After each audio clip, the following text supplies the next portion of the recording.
जय माता दी दोस्तों, मैं आपका दोस्त रोहित वशिष्ठ आपका एक बार फिर से स्वागत करता हूं आपके अपने ही चैनल हिंदी कहानी नेटवर्क में।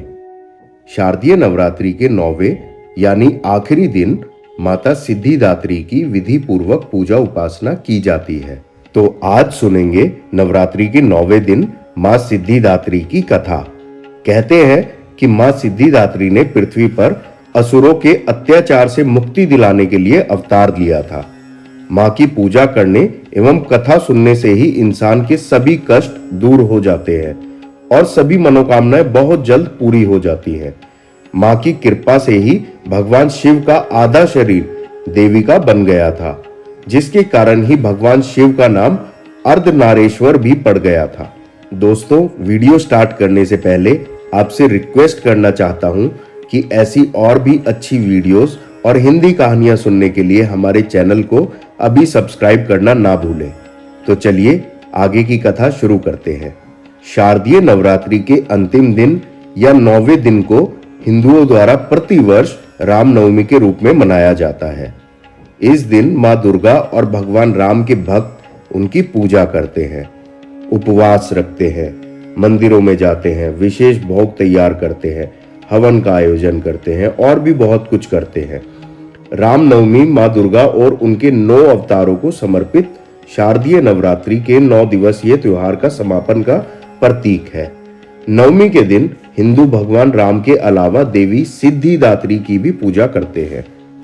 तो चलिए अब जानते हैं कि कौन है मां सिद्धिदात्री और कैसा है मां का स्वरूप। ऋग पंचांग के अनुसार ब्रह्मांड की शुरुआत में भगवान रुद्र ने सर्जन के लिए आदि पराशक्ति की पूजा की। देवी का कोई रूप नहीं था और फिर आदि पराशक्ति भगवान शिव के बाएं आधे भाग से सिद्धिदात्री के रूप में प्रकट हुई। मां सिद्धिदात्री केतु ग्रह को नियंत्रित करती है और उसे दिशा और ऊर्जा प्रदान करती है। वह कमल पर बैठती है, शेर पर सवार है और उसे 4 हाथों से दर्शाया गया है। उनके एक दाहिने हाथ में गदा, दूसरे दाहिने हाथ में चक्र, बाएं हाथ में कमल का फूल और दूसरे बाएं हाथ में शंख है। ऐसा माना जाता है कि मां सिद्धिदात्री अपने भक्तों को सभी प्रकार की सिद्धियां प्रदान करती हैं। भगवान शिव को भी देवी सिद्धिदात्री की कृपा से ही सभी सिद्धियां प्राप्त हुई थी। उनकी पूजा मनुष्य, देव, गंधर्व, असुर, यक्ष और सिद्ध करते हैं। भगवान शिव को अर्धनारेश्वर की उपाधि तब मिली जब देवी सिद्धिदात्री उनके बाएं आधे भाग से प्रकट हुई। तो चलिए अब जानते हैं शारदीय नवरात्रि के 9वें दिन या रामनवमी वाले दिन पूजा अर्चना का शुभ मुहूर्त क्या है। नवरात्रि की 9वीं तिथि को सिद्धिदात्री माता की विधिवत रूप से पूजा अर्चना की जाती है। इस साल की 9वीं तिथि 22 अक्टूबर रविवार 2023 को रात 7:58 से शुरू होगी और 23 अक्टूबर सोमवार को शाम 5:44 तक रहेगी। तो चलिए अब जानते हैं कन्या पूजन के मुहूर्त के बारे में।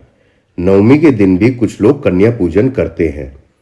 इस दिन भी कई ऐसे मुहूर्त हैं जिस पर आप कन्या पूजन कर सकते हैं।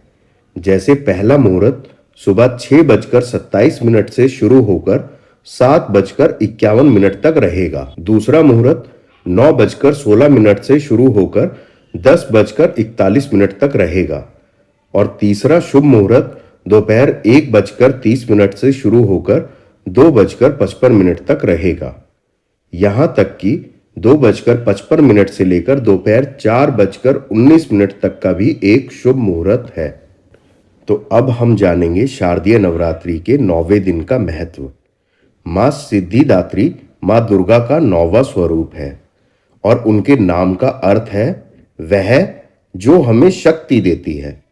महानवमी के दिन भक्त उनकी पूजा करते हैं और ऐसा माना जाता है कि वह अपने भक्तों से अज्ञान दूर करती हैं और उन्हें ज्ञान प्रदान करती हैं।